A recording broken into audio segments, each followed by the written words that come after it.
Welcome back everyone, my name is Eltimar and we're going to be continuing our Let's Play of Baldur's Gate 3. Where we left off last time, we had re-arrived at the Underdark, having rested and having Halsin tell us we need to go explore the Underdark. Basically, there's a couple ways we could have gone to get to where we're supposed to go. Probably in the release version we'll go both ways, just to see what the other path gives, and I'm guessing that there won't be as stringent of a level cap, so we can get some extra experience by going the other way. That being said, we are at max experience for the moment, so there's no like super point to going both ways. What's a Timask? A mushroom? It looks like a mushroom. Alright, so let's go look around. We're Timasks, known to cause confusion.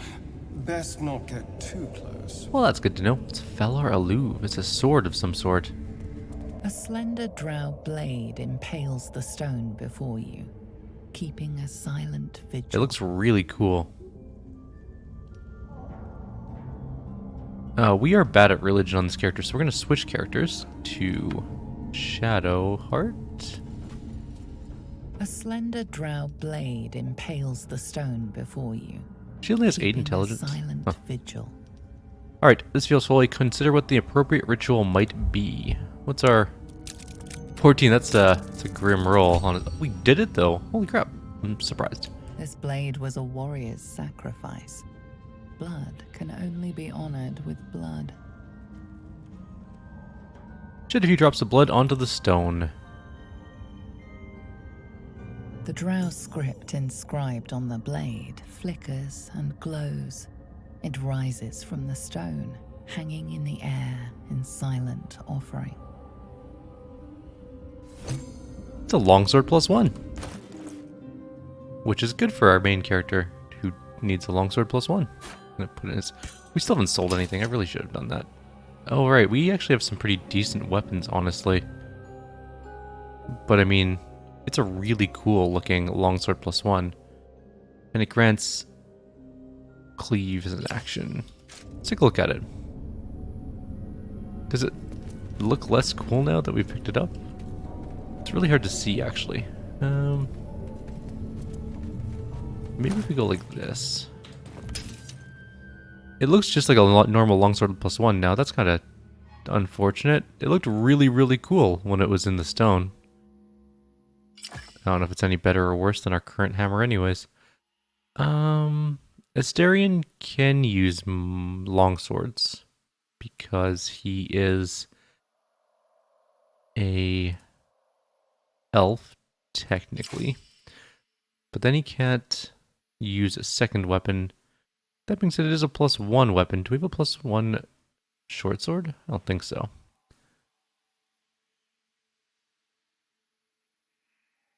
But I kind of want him to have a magical weapon, so we'll lose our second attack. It's not the worst thing in the world.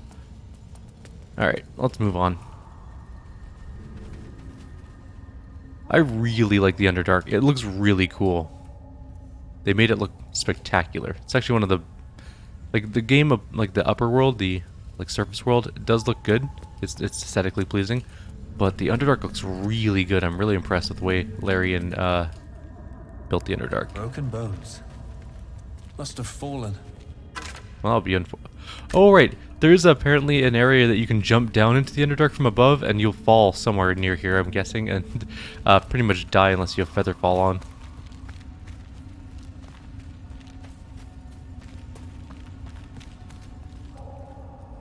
What's down there?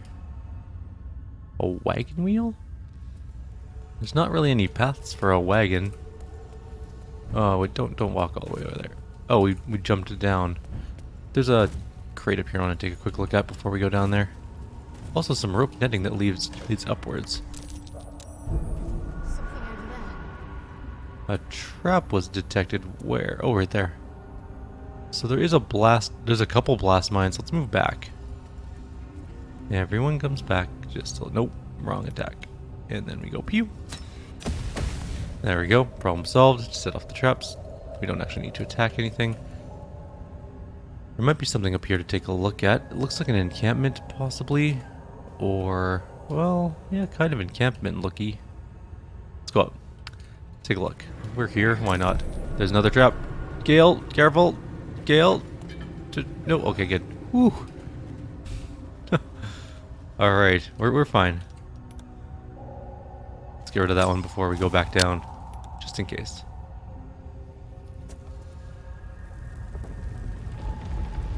That's a bad sign. Things are wobbling in the Underdark. There's a rustic chest here. A couple of them, actually. Torch. Should switch to Asterion, honestly. Mercenaries and cutthroats. Useful friends. If you can afford them. A locked rustic chest. Let's save. We should be able to unlock it. Did you fail your lockpick? Is it just not going? Do we not have any lockpicks? I guess that's possible. No, we have lots of thieves' tools. It doesn't say we're failing. It doesn't say anything. It's almost like we're not finishing our lockpick skill check. Maybe that's a bug. What the? Maybe Asterion technically wasn't there because he just jumped like a million feet. Try again. There we go. I don't know exactly what happened there, but something weird happened there. No healing potions, just some rum and wine. Another rustic chest that is locked.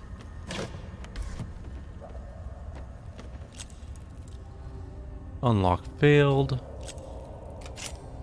That one worked. We got an arrow of darkness and an arrow of acid.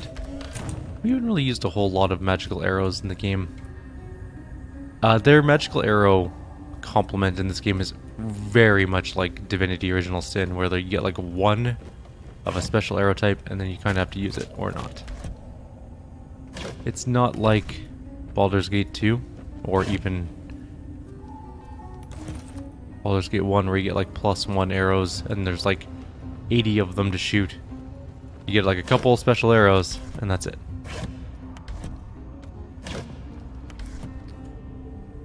I don't even... Well, you know what? There might be later on in the game, like quivers, magical quivers, which give you unlimited enchanted arrows. Like in Baldur's Gate 1 and 2, for example. Like in the Watcher's Keep. You could easily find... How do I get back down here? +1 arrows. Where did that thing... Oh, there it is. Okay. Why can't we go down?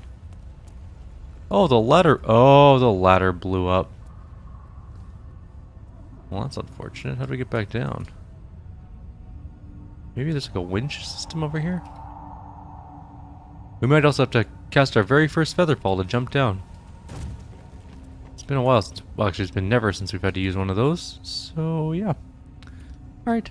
Well, we have a Featherfall. I've kept it for just this situation. And we're gonna go...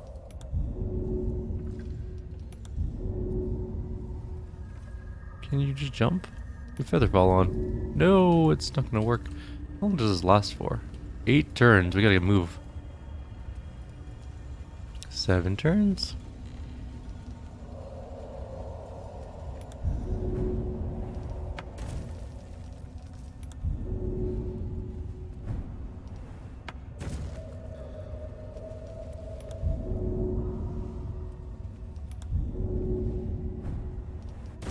Just gotta get everyone down enough. God damn it. This Gale, stop jumping back up there. I guess we could jump down twice. There we go. Oh, of course, no, his didn't wear off. How did he take... Did someone jump on my character to make him take damage? Oh, Gale, you suck. I know it was you because you're the last person to jump down. And that's when the damage happened. That bullet thing is worrying me a lot more and more as time goes on, and that looks like a battle arena here.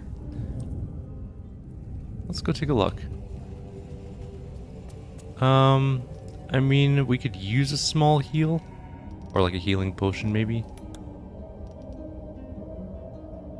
Which we have none on our character at the moment. It's fine, we'll just use our weapons to heal. Timusk and Torch Stalks. Hell of a combination. We can start shooting them. Confused by one, blown up by the other.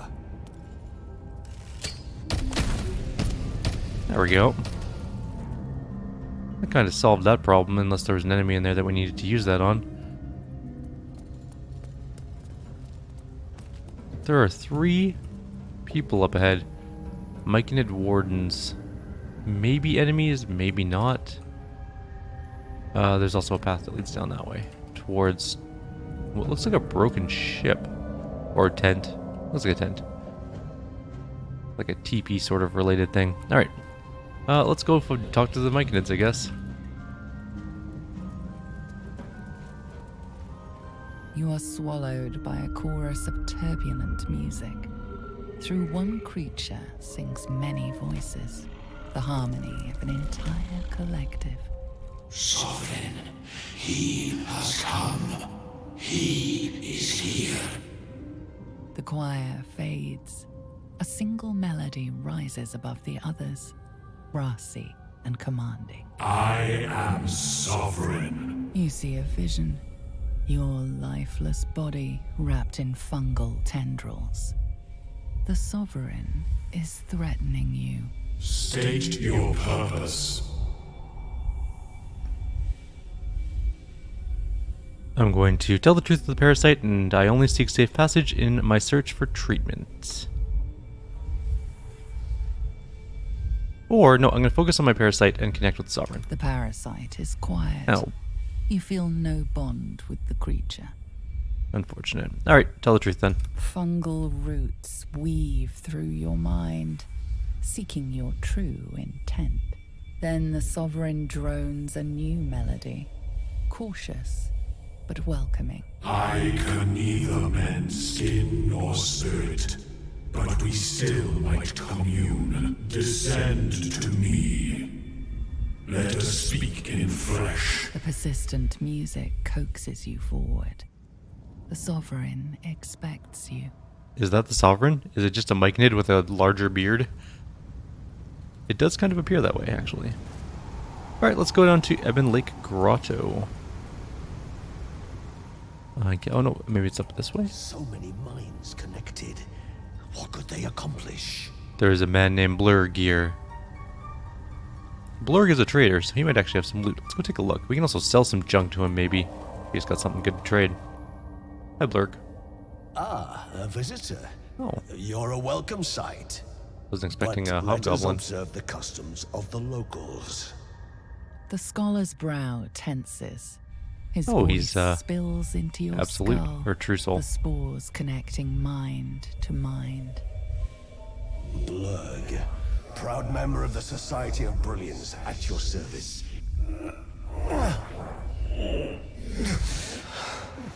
Or perhaps not. Your mind is far more complex than the fungi. Some mind flayer in the making. I've never heard of the Society of Brilliance. Understandable. We are small in number and rarely stay in one place for long. Fair enough. My colleagues and I are working to improve conditions in the Underdark. This need not be such a dire, hostile place. It's curious to find a surface dweller here. What has brought you down so deep? Mind flayer infected me with a tadpole. Truly remarkable. But why come to the Underdark, where they hold so much power? I'm going to explain the whole story. You were infected by an Illythid tadpole. I just told you that. It's a miracle you're still intact. You must be worried sick, but have no fear. I have a friend who may be able to assist. Omelium! I hope this is important, Blur. My Zerkwood samples need constant attention. It is. This adventurer has an Illythid tadpole inside his head, but he hasn't turned. No ceremorphosis. That's impossible. Oh, damn, that's an actual mind flayer. Are you looking to have it extracted? Yes, absolutely. Open your mind to me. Let us see what lurks within. I'm going to relax and let Omelum's mind search my own. As Omelum's mind pierces yours, the tadpole pulses with power. It feels 10 times its size, alive, awake, almost smug. This is most unusual. The incubation period should be complete, as should your transformation. But the larva is infused with strange magic. It appears to be in some form of stasis. Can you extract the tadpole? No. It appears to be shielded from physical and magical influence. And even without the shield, the extraction would involve severe cranial trauma. Well, that doesn't sound ideal. It is not ideal. The process would surely kill you. I'm going to tell Omelum about the strange mind flayer ship I was on. The Nautiloid. Fascinating. I have never set foot on one myself. They were our warships during the greatest eras of the Illythid Empire. We ruled the entire astral plane from their decks. The design was lost when the Gith rebelled and ended our dominion. Thanks for the information. Of course. I am sorry I cannot assist you in its removal. What a nice mind flayer. But I have an idea. Oh, perhaps I should start taking notes. There may be a way to bypass that stasis. There are many alchemical substances that can influence the mind. Bypass? What kind of alchemy are we talking about? A tincture distilled from a collection of rare mushrooms. They have subtle psionic influence. I would require a fresh tongue of madness and Timask spores. But be warned, in their natural state, both of these mushrooms can be quite dangerous. Timasks cause confusion in those that approach them. The tongue is self-explanatory. His tentacles every so often will just start twitching out and just like flailing around, and it's hilarious. I can't not laugh at it. Lovely. So where do I find these mushrooms? The Underdark, of course, although they are quite rare. I blew up a bunch of them earlier. Discovery perilous. I imagine Lenore would have them in her possession. She served Mistra as a cleric. Okay. Where does Lenore live? The southwest when I last saw her, although her tower does have a tendency to move. Okay, fair enough. Alright, I'll come back when I find the mushrooms. But I just want to trade. That's our character sheet, so. May your travels be safe and swift. Thank you. But we're going to re-talk to the trader here. Welcome back. Have you made any new discoveries? No, do you have anything to trade? I do enjoy a good bargain. If anything in my private collection is well, maybe. to What does he your got? liking. Magic missile. Just once? When the wearer casts magic missile, each dart of force deals an additional 1d4 psychic. That's actually a really nice amulet. We should just fill up Gale with magic missiles and use the Sapphire Spark. What's this? Arcane jewel parts, all but the darkest of shadows. Okay, I'm gonna take that because we can't see in the Underdark anyways. Gives Scorching Ray, not really useful. I'm gonna take that as well. Alright, let's see what we can sell. We have just so much junk that it is staggering. We're gonna sell literally everything, including this great sword +1, this great club +1, all of this junk, all of this random. Wait, is that full plate? No, or it's not even a breastplate. It's just a chainmail. We won't need the torches after we get the ring on. The warboard is actually a pretty nice shield. It's a +2 shield. But I don't think we're gonna use it. Actually, you know what? We will on Shadowheart maybe, and it's got absolute protection on it. So. Bunch of random junk rings. We have a magic ring that gives +3 speed we should be wearing. Guidance is never my favorite cantrip. It's not bad by any measure, just it's not great. Misty Step is actually quite useful. We should probably use that more often. I'm going to wear the Absolute's Talisman on him, I think. Except no, he's going to be wearing... Oh, that's a ring. Okay, so he can definitely wear the Absolute's Talisman. This amulet, however, has some serious downside. Vulnerability to bludgeoning is not ideal. Oh, we're gonna get rid of all these junk things. And the oh yeah, the owlbear. What is the bonus action? You can eat it?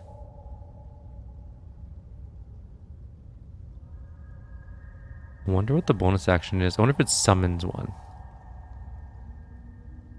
But then again, it's worth $750, so we're selling it. We need to get as much money as we can out of this. Also, the thing about Larian games, and it's probably my biggest complaint, is that it's not exactly clear what is a useful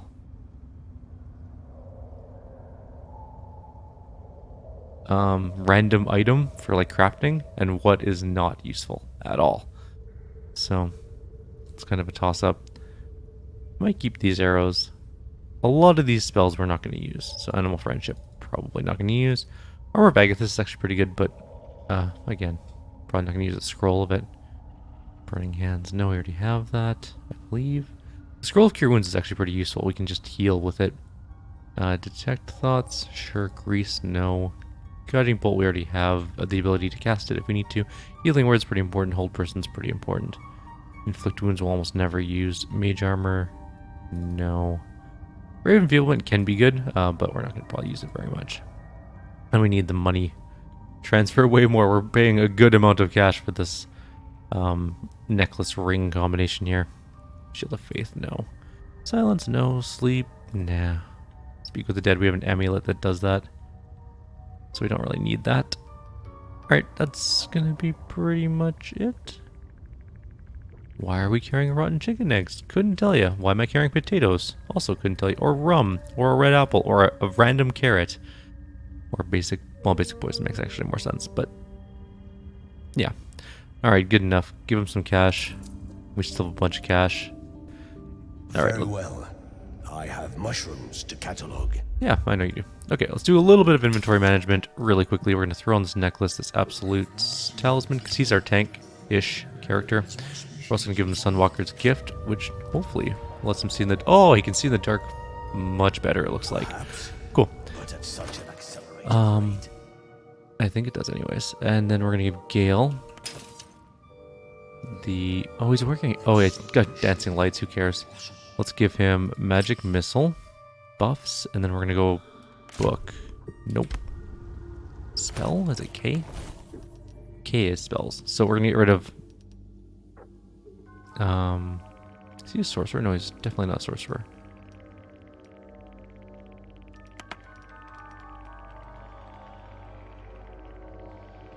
I need to change up his spells, I think. Do I want to?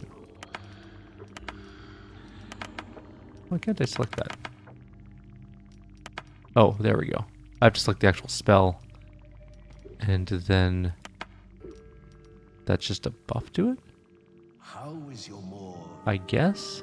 personal research? Or it's automatic. Do we automatically have Magic Missile now? The nutrition my species receives from other minds is difficult to emulate. We'll grab Animal Friendship, because why not? Alright. How many spells can we have? That's all the spells we can get. We have 3 level 1 slots, so we apparently have Magic Missile now. If we go to our book, we'll throw it on our... We're not even selecting the right character right now. And there we go.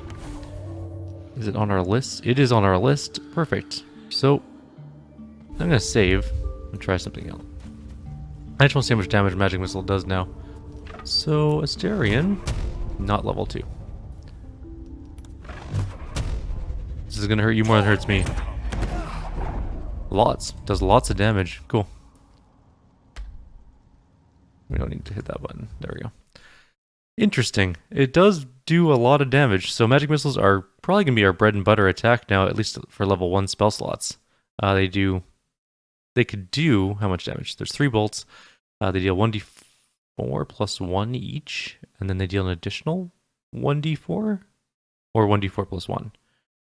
If it's just 1d4, they do 2 to 5 per bolt, so that would be 6 to 15 damage, plus 3 to 12 damage. They could do a ton of damage, damn. In theory. Cool. Alright, what other magical items are we carting around that we should probably be wearing? Not useful. We have a bunch of other magical items we can sell as well, and some other random junk we could probably sell as well. We just have so much stuff. Sort. No. Do I have to change this and then change it back? Yes, okay. And we have a bunch of keys, but I don't think you can sell keys. Misty Step. I could give Misty Step to Asterian. What's he wearing right now? Oh, right, he's wearing the Speak with the Dead. I'm going to give the Speak with the Dead to our cleric, actually. So he's going to get Misty Step so he can travel faster. She's going to get the Speak with the Dead thingy. We have no cloaks. We have no belts. We do have extra rings, though. I'm going to give him extra speed because he needs to get into combat faster. We have a bunch of random junk rings that aren't magical at all. He's got a longsword plus 1. He's still wearing a short bow? Ooh, whoops. Okay, well, wear the longbow at least. I mean, not that he's particularly good at ranged combat. What does that 100% mean? There's now a 100% thing on the side of my screen that was not there before. Oh wait, we're supposed to go talk to the leader of this colony. The Sovereign is up top. He is... Oh, there's a Durgar there. That is dead. We should save first. It's planting spores. The Myconid means to raise the dead. Ah, these things happen. The Sovereign's thick fingers stroke the corpse at its feet. A droning melody greets you as the creature turns its gaze to you. Flesh Talker, I show you a memory.